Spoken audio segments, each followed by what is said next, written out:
I'd like to start this video off by saying that, like many geeks my age, I'm a gigantic Star Wars fan. I grew up worshipping the original trilogy, and up until I was about 21, I read as many books and comics and played as many video games from the expanded universe as I possibly could. I'm also a long-running fan of the Battlefield series, though I'm not the best at multiplayer shooters, but there's nothing better than getting together with a bunch of friends from across the world and catching up and shooting the breeze, and your enemies, on a Friday night.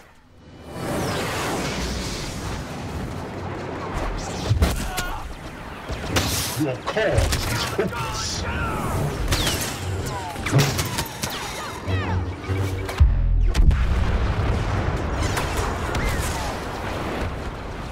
You cannot resist. Starting with the really nice, I'll say that the standard infantry combat, that is to say the running and the shooting with your base weapons, feels pretty good. The guns sound awesome, they look perfect, they give a nice kick, and the extended blaster travel time adds a nice mix of shooting gameplay when compared to other shooters with a much faster bullet travel time. A case could certainly be made when discussing the amount of guns that are available to the player, but it's important to remember that this is just a beta, and DICE has likely left out a good number of them for the full release. Guns like Han Solo's and Luke Skywalker's sidearms are missing. Scout troopers and Imperial officers also had some really cool pistols. Despite the fever pitch anticipation surrounding this game, it is, at its core, a licensed game that's intentionally released at a specific time to get people excited about the upcoming film. It's a $60 commercial that also happens to earn revenue on its own.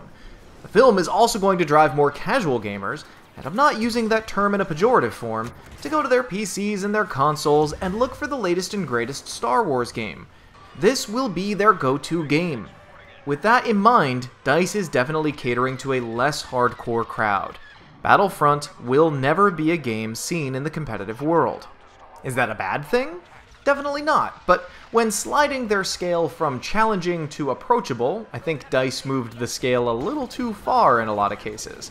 For starters, traditional Battlefield games have classes: Assault, Support, Sniper, or Recon, and Engineer. And yes, I know this isn't a Battlefield game, but Battlefront has no classes. Everyone is the same except for a customization of cards which allow players to use different grenades or power-ups for their blasters. There's nothing really game-changing here. Despite what someone is holding, the playing field is relatively level. There's even a sort of sniper rifle option that requires a rather lengthy cooldown time between sniper shots that prevents the game from being a crowded sniper match. It's smart. Sniper versus sniper gameplay has its place, but I personally don't think it fits in the Star Wars galaxy, and removing the option to have a sniper class really does make it more welcoming to newer and less hardcore players. However, removing the other classes does not. Again, speaking from the point of view of someone who still loves multiplayer shooters but isn't very skilled at them, I greatly miss these three other classes. Those classes gave me things to do that were still helpful for my team's overall success. Although my aim is horrible, I can still repair tanks, heal teammates, resupply them with ammunition. And though I can't headshot someone who's jumping through the air, I can certainly nail the broadside of a slower moving vehicle with a rocket launcher.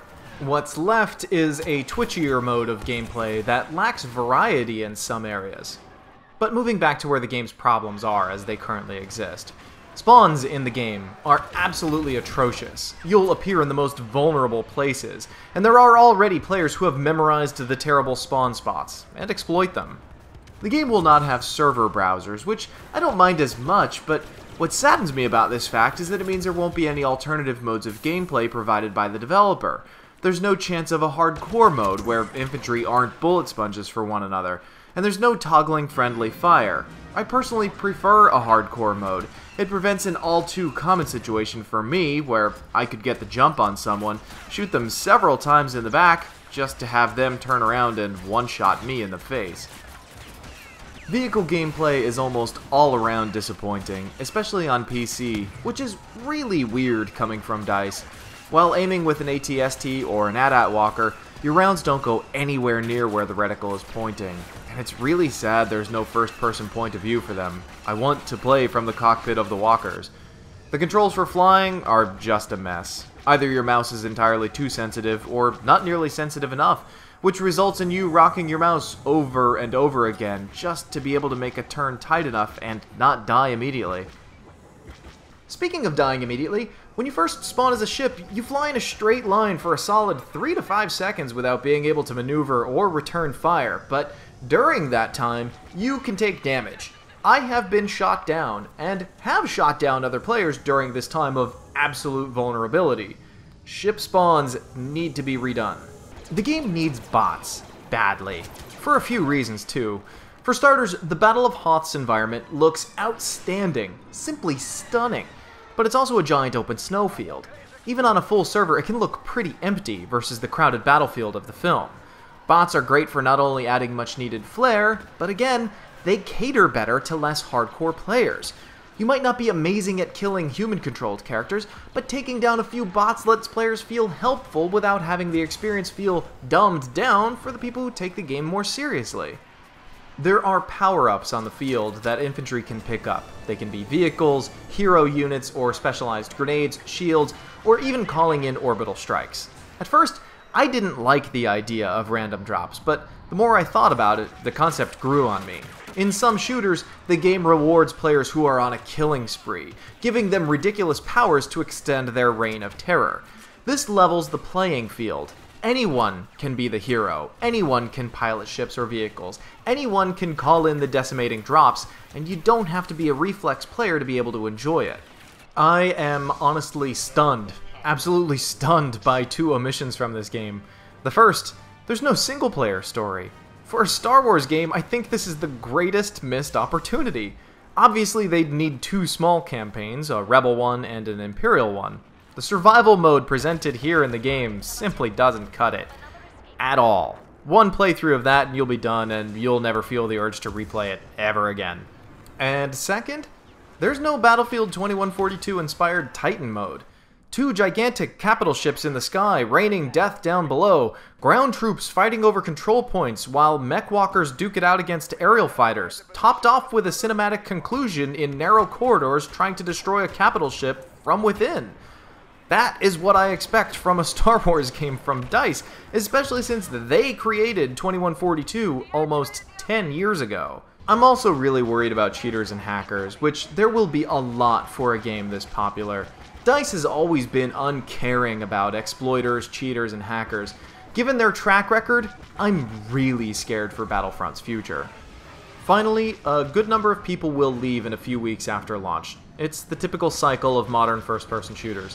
However, there is a chance that a devout crowd may stick around with this simply because of the Star Wars name.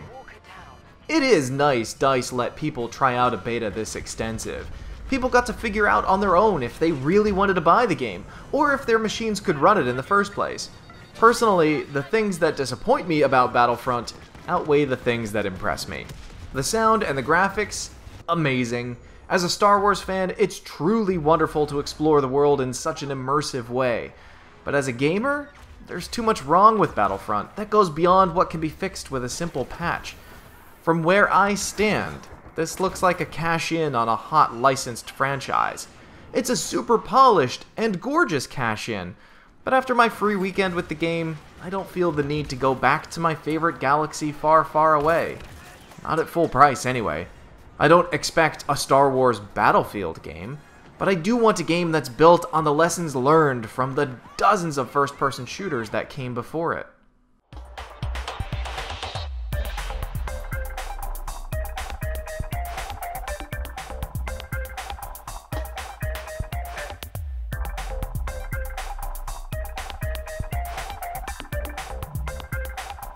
This video is made possible through generous fan donations on Patreon.